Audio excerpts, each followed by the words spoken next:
રાજકોટનો લોકમેળો આવતીકાલે 24 તારીખથી 4:30 વાગ્યાથી ખુલ્લું મૂકવામાં માનનીય કૃષિ મંત્રી રાઘવજી પટેલ સાહેબના વરદ હસ્તે મૂકવામાં આવશે। આ મેળામાં ખાસ આકર્ષણ જે અમારા સંગીત કલાકારના ડાયરા પ્રોગ્રામો છે, જેમાં 25મી તારીખે અલ્પનાબેન પટેલ તથા બિહારીદાન ગઢવી સાહેબ, 26મી તારીખે રાજબા ગઢવી સાહેબ, 27મી તારીખે સાઈરામ દવે સાહેબના કલ્ચરલ પ્રોગ્રામ આપણે ગોઠવેલા છે। એ સિવાય ડીઆરડીએ તથા ઇન્ડેક્સ સીના અલગ અલગ હેન્ડીક્રાફ્ટની સ્ટોલો, ખાણીપીણીની સ્ટોલો સાથે રહેશે। આ વખતે અમે ખાસ સેફટી ઉપર બહુ ધ્યાન આપ્યું છે। પહેલી વખત ડ્રોન થકી સર્વેલન્સ કરવામાં આવશે અને ડ્રોન કેલ્ક્યુલેટ કરીને આપશે કે ગ્રાઉન્ડમાં કેટલા માણસો છે, અને જે ગ્રાઉન્ડની કેપેસિટી કરતાં વધશે તો આપણે એના ફોલોઈંગ પગલાં લેશું। જે સ્ટોલ્સની સંખ્યા પણ સેફટીના પોઈન્ટ ઓફ વ્યૂથી આપણે 30% ઘટાડી હતી, જેમાંથી 100 સ્ટોલ ઓછી કરવામાં આવી છે।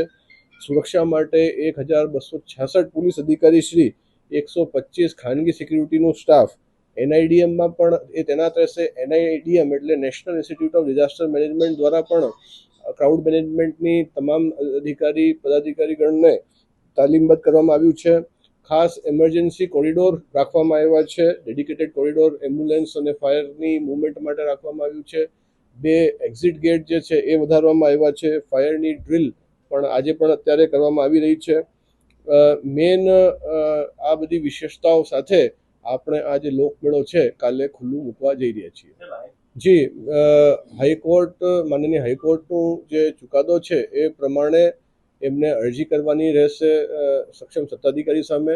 લાઇસન્સિંગ ઓથોરિટી પાસેથી લાઇસન્સિંગ મળી તો જ જે રાઇટ્સ છે એ ચાલુ કરવામાં આવશે। આમ આ સ્ટ્રક્ચરલ એન્જિનિયર્સનું વિષય છે, એના માટે જે ડિસ્ટ્રિક્ટ રાઇડ કમિટી જે છે એ વિગતવાર આપણે બતાવી શકશે।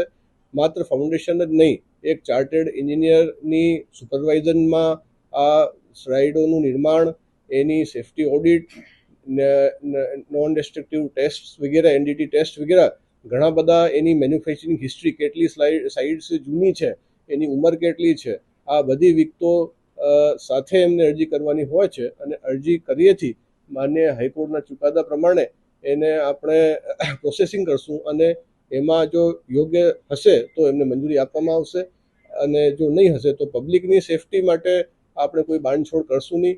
હું ખાસ મીડિયાના આપ સૌ મિત્રોને આભાર માનું છું કે આપે આ જે પોઈન્ટ, જે ફાઉન્ડેશનનું રેસ કર્યું, એનાથી આપણે ઉચ્ચ અધિકારીઓ સુધી આ બાબત ધ્યાનમાં આવી, ઉપરી લેવલે આપણે બધી રજૂઆતો કરી, જેના લીધે આજે હાઈકોર્ટમાં પણ રાજકોટની જનતાની સેફટીના હિતમાં ચુકાદો આવ્યો છે। મેં આપને એ જ વાત કરું છું, જે રાઇડ હોય છે એ મેળાનું એક કમ્પોનન્ટ છે। એ સિવાય પણ મેળામાં ખાણીપીણીની સ્ટોલો, નાની ચકરડીઓ જેને મંજૂરી મળી ગઈ એવી, અને સાંસ્કૃતિક પ્રોગ્રામો, હેન્ડીક્રાફ્ટના આઇટમોની દુકાનો, રમકડાની દુકાનો જેવા ઘણા આકર્ષણો હોય છે। ડાયરાઓની આપણે વાત કરી, જે સૌરાષ્ટ્રના જે લીડિંગ જે કલાકારો છે એમની પણ રમઝટ ત્યાં બોલાવવામાં આવશે। એ બહુ સ્વાભાવિક છે કે ભાઈ પહેલાં તો અરજી થાય, અરજીમાં કઈ રીતની એમની તૈયારી છે, અને અમારું એટલું આશ્વાસન છે કે અડધી રાત્રે પણ કોઈ પણ વ્યક્તિ અરજી કરશે તો એની તરત પ્રોસેસિંગ કરવામાં આવશે। એમની સાથે અમારા વાટાઘાટો, એમની સાથે ટેબલ ઉપર બેસીને વિચાર વિમર્શ કરવાના અમારું ઓફર છે। એ કોઈ પણ ફરિયાદ લઈને અમારી સામે આવે તો નિયમોની અધીન રહીને, પબ્લિકની સેફટી સાથે રહીને અમે દરેક બાબત પર વિચારણા કરવા તૈયાર છીએ।